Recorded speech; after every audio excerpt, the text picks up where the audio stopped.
Even when writing to Martha of his appointment, Washington is still pretending he doesn't want the job. You may believe me when I assure you in the most solemn manner that so far from seeking this appointment, I have used every endeavor in my power to avoid it. What he can't avoid is destiny.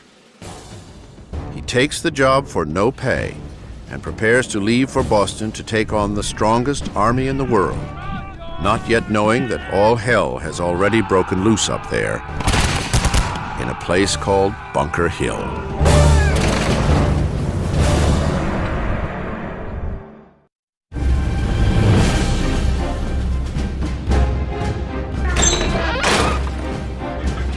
May 1775.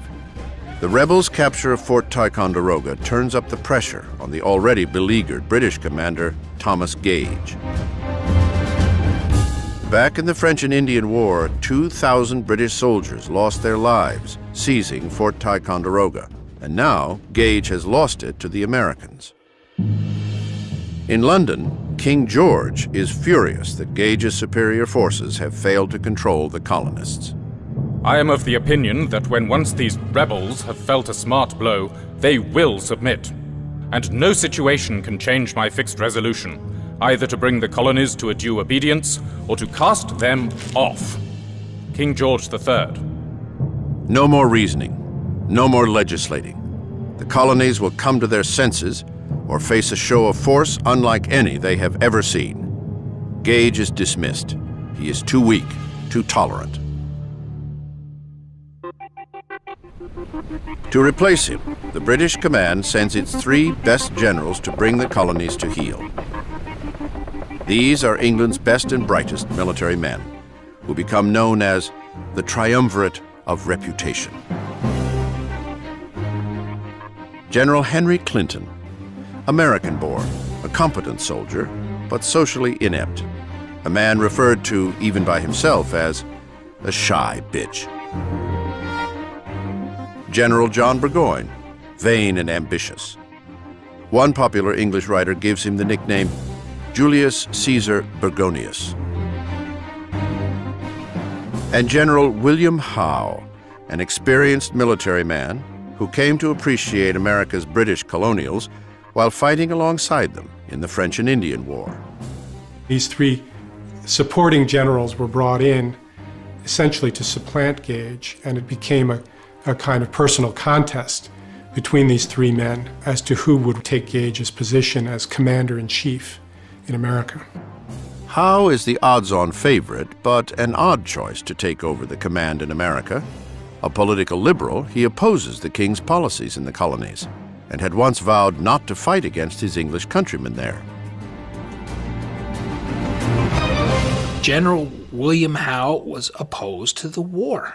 All they wanted was the Americans to submit to British laws and British taxes. They didn't want to go fight them.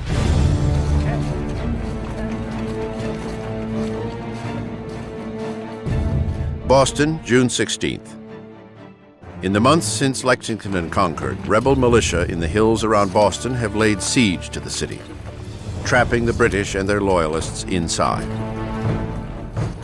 Now the British command is planning to break the rebel stranglehold with an overwhelming offensive up Bunker Hill to take the high ground around Boston.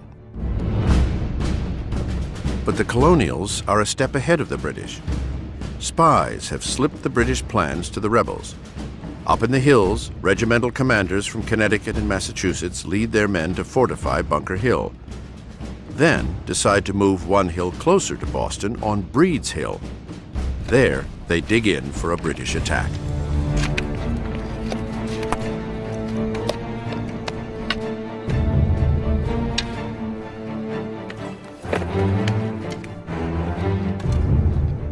Midnight, June 17th. 1,200 militiamen race the clock to beat the sunrise before it reveals their position to the British below. They must control the high ground before the enemy makes its own move.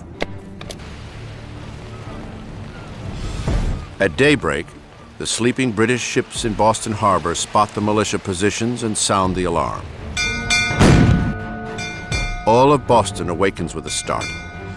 The Patriots have beaten the British to the punch. The first full battle of the Revolution is joined. As the Redcoats assemble for battle, ships in the harbor try to pin down the militia with cannon fire.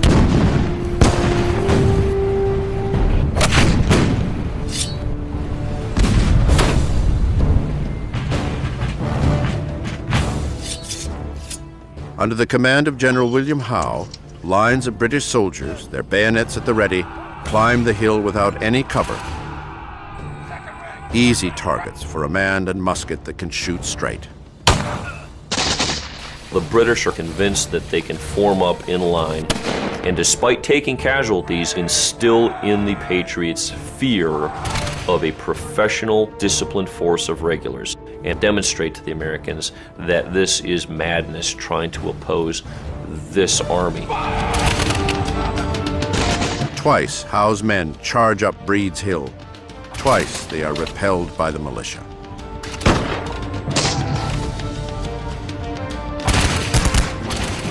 From roofs and hilltops, civilians come out to witness the bloodshed. It is war as spectator sport, but many fear for their loved ones in the fight. The rebel barrage goes on for 3 hours until they run out of ammunition. Despite their advantage, the rebels have no choice but to retreat. The British finally capture the hill on their third charge.